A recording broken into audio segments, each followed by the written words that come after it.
direkam. Jadi kalian nanti bisa menonton ulang meeting kita hari ini.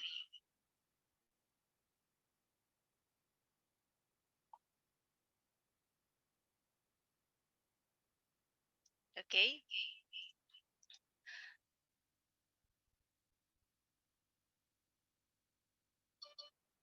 Ya.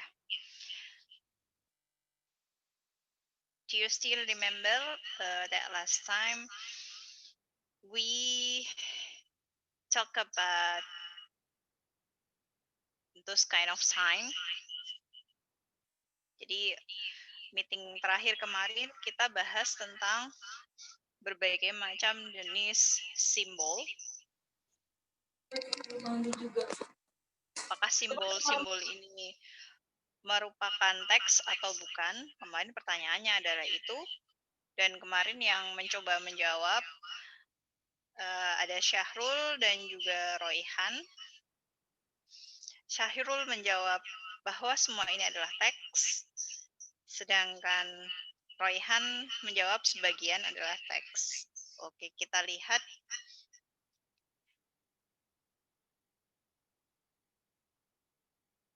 The first sign, no smoking.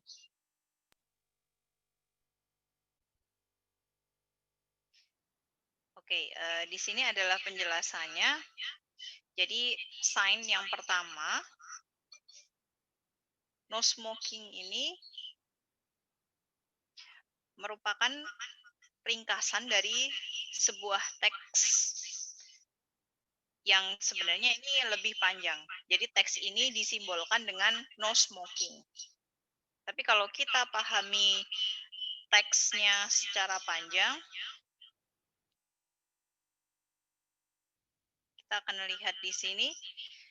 Because this place is full of flammable fuels, everyone must be careful. The smokers are not allowed to smoke here, except they can be responsible for the emergent cause of the loss in case an explosion happens because of their cigarettes. Therefore, please don't smoke. Dari tadi. Bisa di-mute dulu ya.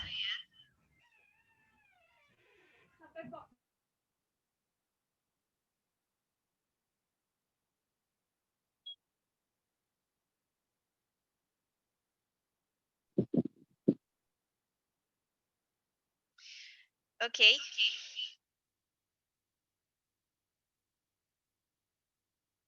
I wanna ask you, silahkan yang saya panggil, nanti bisa di-unmute. I wanna interact with you.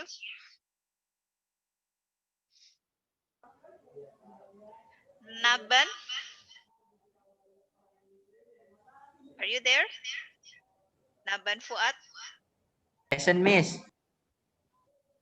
Okay, can you tell me what's the meaning of this full text? Jadi kan di sini ada sign, ada simbolnya, dan ada full text-nya yang relate dari sign-nya. Bisa dijelaskan full text-nya ini maksudnya apa?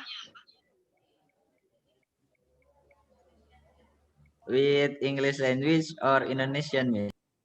Indonesia aja. Menurut kamu ini teksnya tentang apa? Kenapa muncul simbol no smoking? Gimana, Miss? Gak terlalu paham, Miss.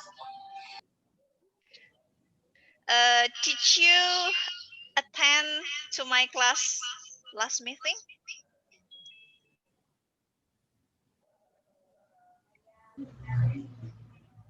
Halo, Naban? Apa, Miss? Di sini terlalu berisik, Miss. Gak kedengeran. Naban minggu kemarin join kelas saya nggak? SFL. Join, Miss. Nah, kalau join berarti harusnya tahu. Jadi di sini kan kemarin Miss kasih kasih 3 contoh simbol. Simbol yang pertama itu kan no smoking. Tapi ternyata simbol ini kan ada teks panjangnya.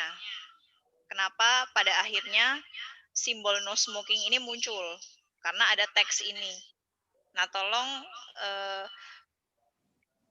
Naban jelaskan dari teks yang panjang ini maksudnya apa?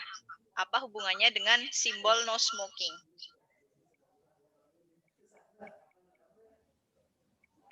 Naban? Ya, Miss.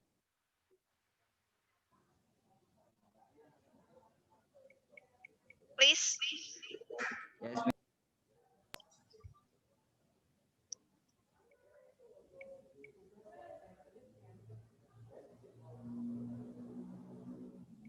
Naban?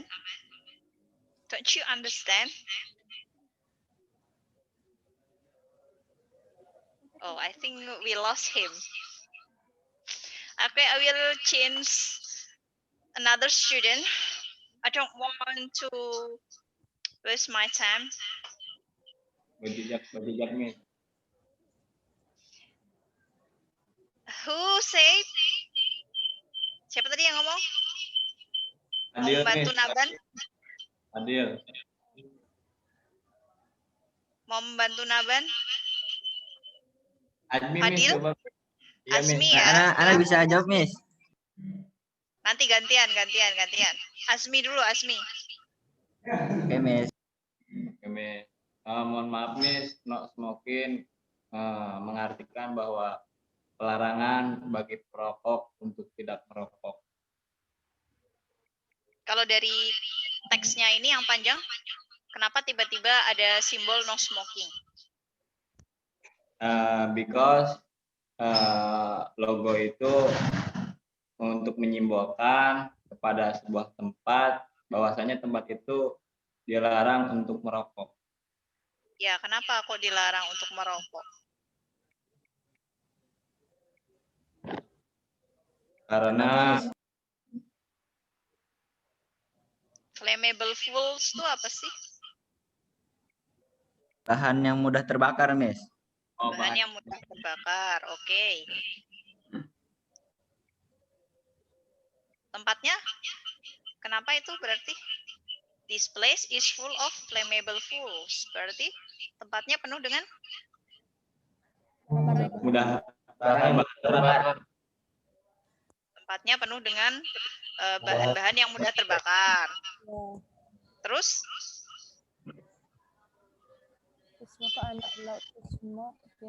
Terus di situ ada apa?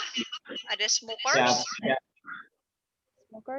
Merokok tidak dianjurkan untuk merokok di sini, kecuali mereka bisa mengambil tanggung jawab untuk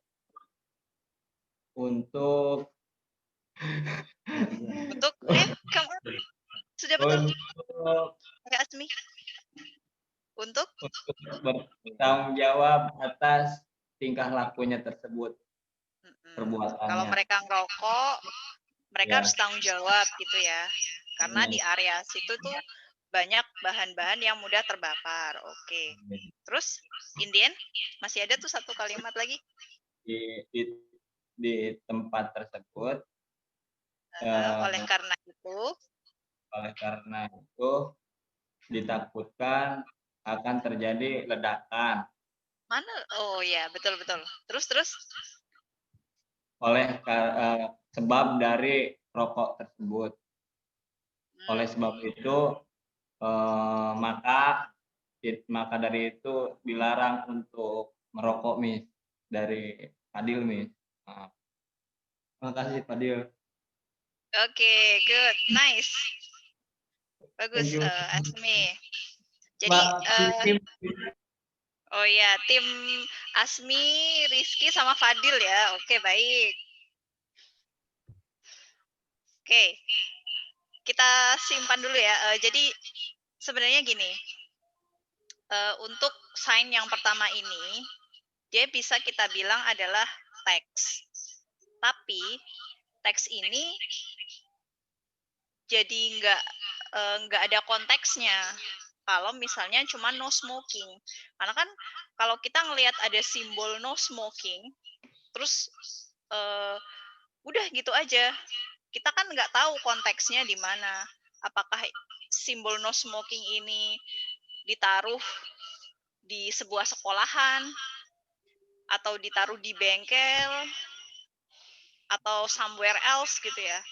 Tapi kalau misalnya ada keterangan yang lengkap menjelaskan tentang no smoking ini, otomatis kan kita jadi tahu konteksnya. Oh, ternyata ada simbol no smoking ini diletakkan di tempat itu misalnya. Karena tempat itu ternyata penuh dengan bahan-bahan yang mudah terbakar. Dan no smoking ini digunakan untuk memberitahu orang-orang yang ada di sekitar area itu untuk berhati-hati, terutama orang-orang yang suka merokok. Biasanya kalau konteks seperti ini kita bisa temukan di perusahaan gitu ya. Nah, kemudian di sini juga disampaikan kalau misalnya kalian tetap mau ngerokok, nanti apapun yang terjadi gitu ya, mereka harus bisa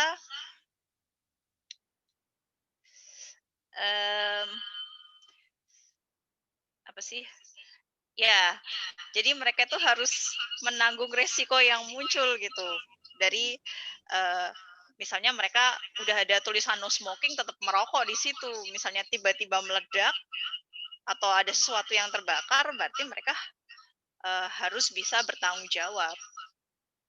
Gitu. Makanya simbol ini muncul. Gitu. Jadi teks itu harus selalu berdampingan dengan konteksnya. Supaya apa? Supaya nanti kemarin kan kita sudah belajar meaning ya. Social meaning. Jadi supaya ada social meaning-nya itu harus ada konteksnya. Jadi kalau teks saja itu nanti konteksnya nggak ada, social meaning-nya nggak akan tersampaikan. Karena kan social meaning itu ingin disampaikan kepada orang-orang yang ada di sekitar situ kan. Jadi bahasa ini bagaimana bisa pesannya, maknanya itu nyampe ke orang yang ada di sekitar situ. Gitu. Oke, kita lihat simbol yang kedua.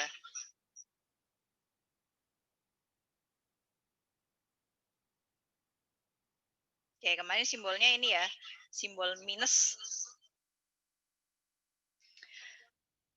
Oke, saya akan panggil lagi.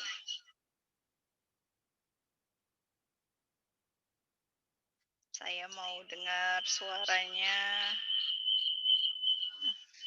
Sorry.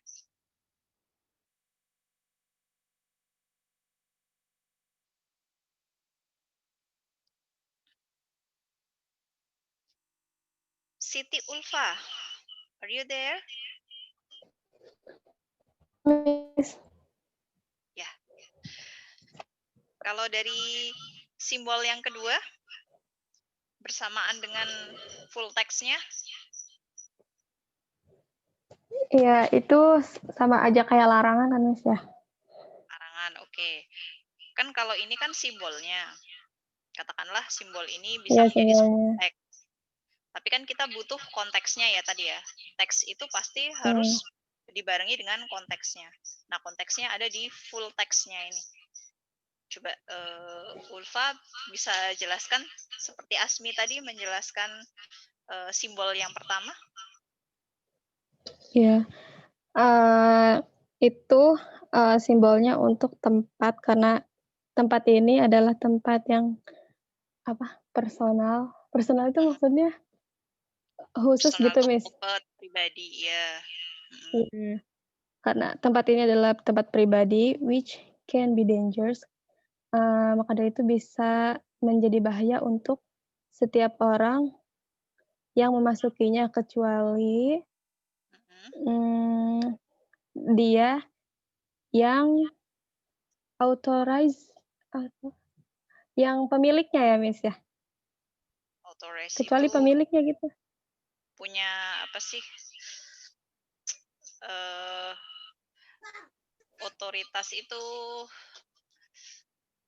bukan kemampuan, apa sih? Jadi kayak boleh masuk ke situ. Iya, Berhak. pokoknya dia udah punya izin Ya, khusus ya, punya berhak. hak ya, betul.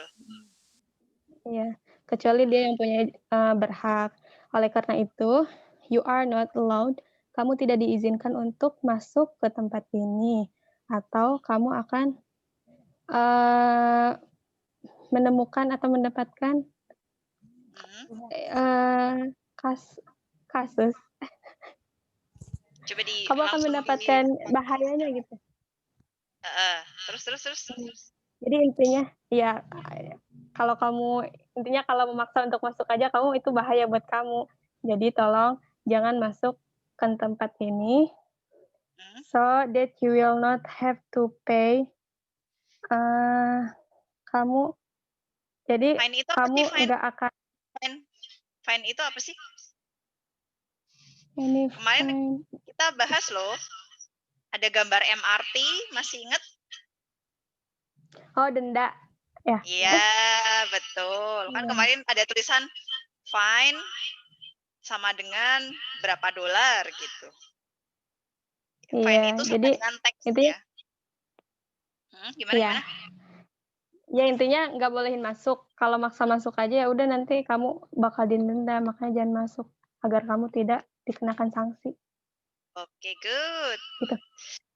Ya, jadi terima kasih Ulfa. Iya, Miss. Oke, jadi simbol ini, simbol larangan ya ini, ada minus ini. Biasanya kan kalau kita lihat simbol-simbol ini di jalan atau di tembok, itu kan maknanya larangan. Tapi kembali lagi, sebuah teks itu tidak akan bermakna dan tidak akan bisa menyampaikan social meaning-nya, social semiotiknya, ketika teks ini tidak memiliki konteks. Konteksnya apa? Nah, jadi setiap kali kita bahas SFL, Systemic Functional Linguistics, itu harus teks itu pasti harus dibarengi dengan konteksnya. Konteksnya apa sih? Menjelaskan apa? Ternyata kan si simbol larangan ini menjelaskan kalau tempat ini yang ditempelin simbol larangan ini itu nggak bisa sembarangan orang masuk loh. Mungkin misalnya ini tempat make up artis gitu. Jadi nggak semua orang bisa masuk loh ke ruangan ini, ke ruangan make up artis ini. Mungkin cuman artis-artis yang bisa masuk ke situ, tukang make up-nya mungkin, sutradaranya. Kalau misalnya seperti fans itu nggak boleh masuk. Nah, nanti kalau misalnya sampai maksa masuk, bisa kena denda. Jadi kita nggak boleh careless gitu ya. Tiba-tiba main masuk aja gitu. Nah, kalau misalnya seperti ini kan kita paham maksudnya dilarang tuh apa. Kalau misalnya kalian nemuin simbol larangan, tapi kalian nggak tahu konteksnya nggak ada, kan kita jadi nggak tahu kita dilarang apa sih, kan nggak tahu ya. Tapi kalau misalnya ada konteksnya, kan kita jadi tahu oh kita tuh dilarang masuk loh ke ruangan ini. Kan dilarang tuh macam-macam ya, nggak cuma dilarang masuk ke dalam ruangan, mungkin dilarang makan, kayak yang MRT kemarin. Kalau misalnya kita tetap makan di dalam MRT atau di dalam KRL, nanti kita kena denda dong, gitu. Oke, next. Sign yang ketiga, ada tanda panah ke kiri. Oke, kita lihat. Saya akan panggil lagi.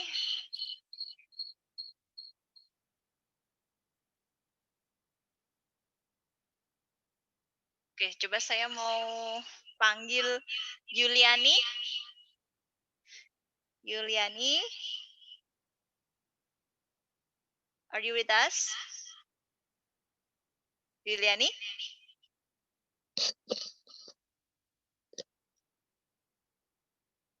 No answer. Siapa ya?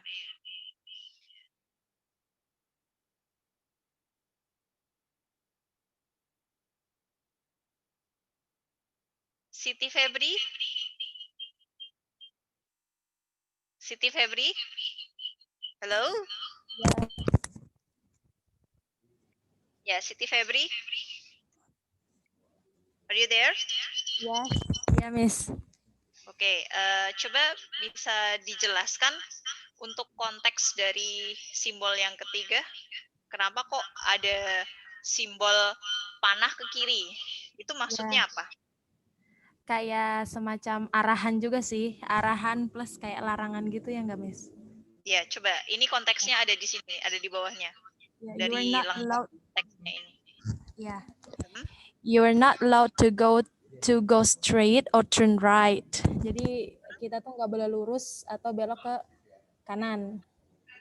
You will Oh, find. ini harusnya kanan ya. Oke, oke, Ya. oke. And then? Ya, berarti dia harus belok kiri. Oke. If you will find a death and if you go straight. Jadi kalau dia lurus, dia bakalan nemuin jalan buntu. If you turn right, you will against the traffic. Kalau kamu belok ke kanan, kamu bakal berseberangan ya? Against apa, guys? Against apa against? Melawan. Jadi berlawanan the traffic sama lampu merah. Okay. Yeah. And it can endanger your safety. Jadi itu bakal membahayakan keselamatan kamu. Okay. You will be pulled out by a policeman and be fined for breaking the regulation. Nanti kamu bakalan di pulled out, kayak ditilang gitu ya, Miss ya? Ya, betul. Ya, ditilang sama polisi. Dan pasti bakalan dikenain denda. Ya, tilang lah. Itu intinya. To find your comfort of driving, please turn left and have a nice driver. To find your comfort of driving, biar apa namanya? Aduh, gimana? Intinya biar kita nyetirnya tuh nggak kena tilang, nggak kena jalan buntu, itu harus belok ke kiri. Have a nice drive. Oke, berarti konteksnya ini untuk siapa simbol ini? Untuk apakah untuk semua pengemudi. orang? Iya, semua orang pengemudi. Semua orang pengemudi ya. Berarti kalau yang nggak sedang mengemudi nggak perlu aware sama sign ini ya.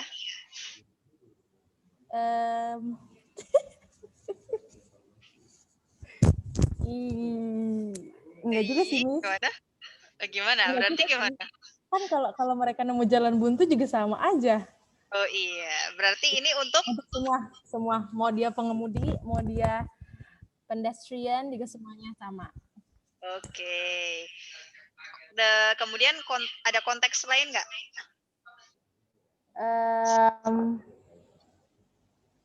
Apa ya, Miss?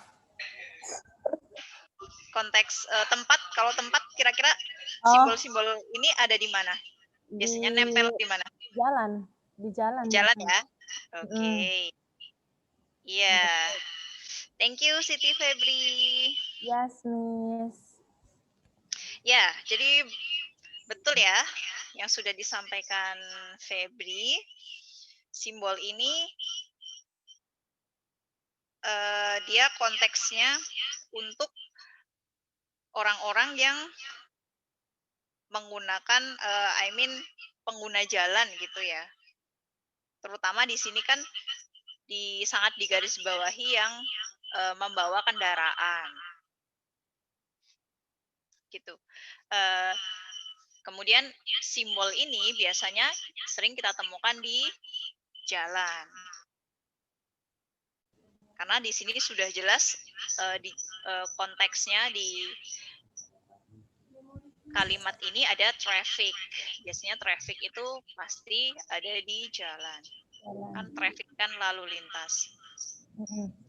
Nah, terus simbol ini, you are not allowed to go straight or turn right. Jadi kalian tuh nggak boleh lurus atau belok ke kanan. Kalian bisa aman kalau belok ke kiri. Nah, kalau misalnya teks ini, misalnya simbol ini adalah teks gitu ya, tapi dia nggak punya konteks. Kita lihat simbol ini tanpa konteks kalimat yang lengkap seperti ini, kita bisa salah arti kan? Seperti Miss tadi, kalau Miss nggak baca teksnya, full teksnya tadi, kan Miss pikir ini disuruh belok ke kiri. Iya benar ya, suruh belok ke kiri, suruh belok ke kanan misalnya. Tapi suruh belok ke kanannya kenapa gitu? What's wrong gitu ya? Kenapa harus belok ke kanan? Kenapa harus belok ke kiri? Kan kadang-kadang kita kalau dilarang itu malah pingin ngelakuin ya enggak? Ya kan, penasaran. Malah pingin dilakuin. Nah, tapi kan ternyata di sini ada konteksnya. Kalau misalnya kalian nggak nurut sama simbol yang ada di situ, nanti bisa kena denda, kena tilang sama polisi. Iya. Atau bahkan nanti bisa membahayakan diri kalian sendiri gitu kan. Jadi harus mengikuti simbolnya. Iya. Oke. Jadi kita lihat di sini. Sorry. So, kata no smoking bisa dikatakan teks karena memberi makna utuh kepada pembacanya. Namun demikian, satu bab dari sebuah skripsi atau satu halaman dari sebuah novel, walaupun lebih panjang, dari kata no smoking, itu tidak bisa dianggap teks karena tidak bisa memberi pemahaman yang utuh kepada pembacanya. Itu menurut Fish dan Joyce, 1998. Jadi kalau misalnya kita nemu teks, tapi teksnya itu yang membaca nggak paham, nggak tahu konteksnya apa, untuk apa teks ini, berarti itu nggak bisa dikatakan teks yang utuh. Walaupun dia bisa masuk dalam kategori teks, tapi itu teks yang tidak sempurna. Jadi pertanyaan sebelumnya tadi, di pertama kali ini ya kita, nah ada pertanyaan ini, is the following sign text or not? Kita bisa bilang kalau cuman kayak gini ya, kita cuman ngelihat simbol, 3 simbol kayak gini, ya ini teks, tapi nggak ada konteksnya gitu ya. Jadi jawaban kalian kayak itu. Karena kalau misalnya teks tanpa konteks, ya nanti maknanya rancu. Mau buat apa? Ada no smoking, terus kenapa ada panah ke kiri? Buat apa? Ada simbol minus. Kalau orang yang nggak tahu kan itu simbol minus, bukan simbol stop gitu ya. Oke, jadi intinya adalah teks itu pasti harus dibarengi dengan konteksnya. Nah, kita lihat di sini.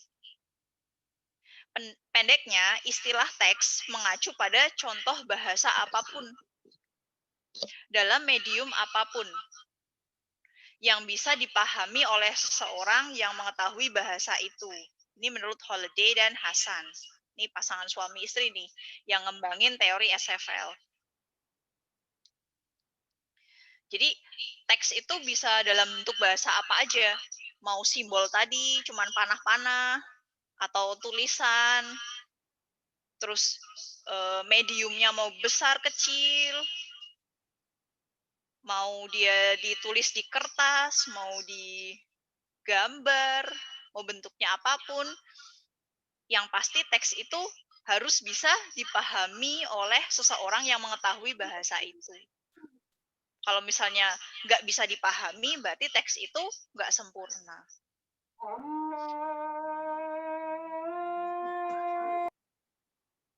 Oke, tenang saja, sebentar lagi kita akan break. Sementara itu, setiap teks selalu dibuat dalam sebuah konteks. Nah, ini menurut si Knapp and Watson. Kalau kalian kemarin navigasi buku ya. Ada buku judulnya genre, grammar, text, itu ya. Ini menurut Pak Knapp and Watson ini, setiap teks itu pasti ada konteksnya. Jadi teks itu nggak mungkin kalau nggak ada konteksnya. Nah, karena kata konteks awalnya berarti ditenun bersama dengan prefikon. Kan konteks itu kan kalau bahasa Inggris kan konteks, kalau dipisahin teks ada tambahan kon kan. Itu menunjukkan makna being together. Jadi mereka itu pasti harus menjadi satu kesatuan. Konteks. Dari kon ditambah teks. Jadinya konteks. Oke, kata konteks awalnya berarti ditenun bersama dengan prefix kon, menunjukkan makna being together. Dan lebih dari berabad-abad, kata konteks mengacu kepada elemen-elemen yang menyertai teks. Jadi intinya adalah, kita kan ini sedang bahas teks ya. Teks itu pokoknya harus apapun bentuknya, mediumnya apapun, tapi harus ada konteksnya, supaya teks itu full meaning, jadi dia lengkap, maknanya lengkap, sehingga nanti sosial semiotiknya pun tersampaikan. Itu adalah teks. Nah, karena tadi kita sudah bahas teks yang berhubungan dengan konteks, teks itu nggak bisa lepas dari konteks. Nah, ini menurut Holiday, ada dua konteks yang berdampak pada penggunaan bahasa. Jadi konteks tadi yang menyertai teks itu ternyata ada dua jenisnya. Jenisnya si konteks ini. Ada konteks of situasi dan konteks budaya. Kalau di bahasa Inggrisin, konteks of situation and konteks of culture. Jadi ada dua ini. Konteks situasi merupakan unsur yang paling kuat dampaknya terhadap penggunaan bahasa. Dan terdiri dari tiga aspek. Field, mood, and tenor. Itu menurut Pak Holiday.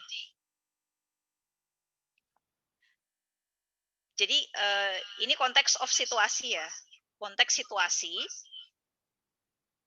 itu adalah unsur yang paling kuat dampaknya terhadap penggunaan bahasa. Dan konteks of situasi ini ada tiga aspeknya. Field, mood, and tenor. Nih kita lihat konteks tadi ya, konteks of situation. Kita bisa bilang konteks of situation itu register. Kalau konteks of culture itu genre. Nanti kita akan pelajari semuanya satu-satu. Yang perlu kalian ingat adalah konteks of situation itu bisa kita bilang register. Konteks of culture itu genre.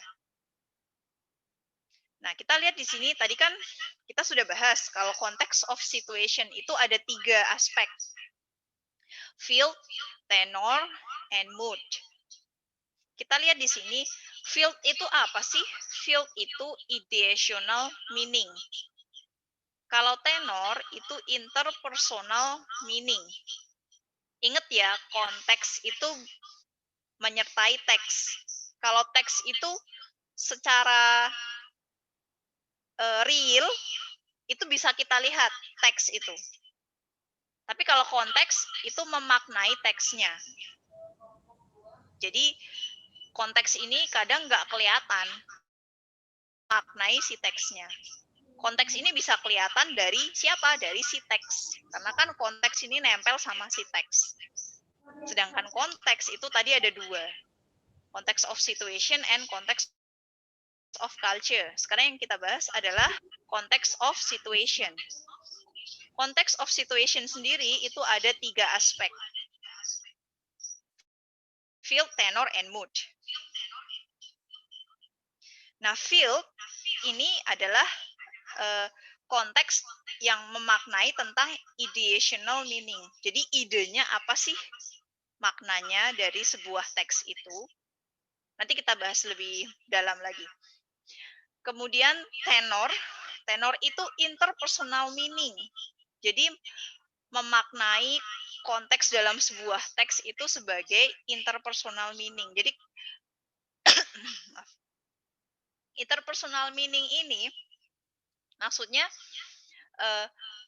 bagaimana sih kita bisa melihat relasi antara teks itu kan mesti ada yang nulis kan, atau ada yang ngucapin. Kalau misalnya bentuknya spoken text, pasti ada orang kan yang membuat teks ini.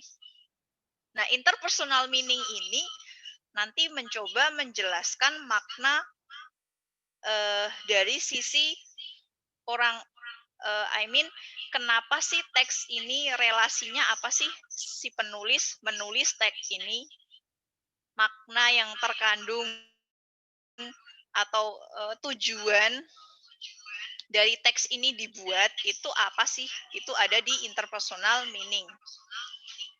Sedangkan kalau untuk mode itu textual meaning. Textual meaning di sini maksudnya bagaimana sih teks ini disampaikan, dalam bentuk apa? Apakah spoken? Apakah written? Jadi bentuknya apa sih? Tekstualnya apa sih? Itu ada di mode.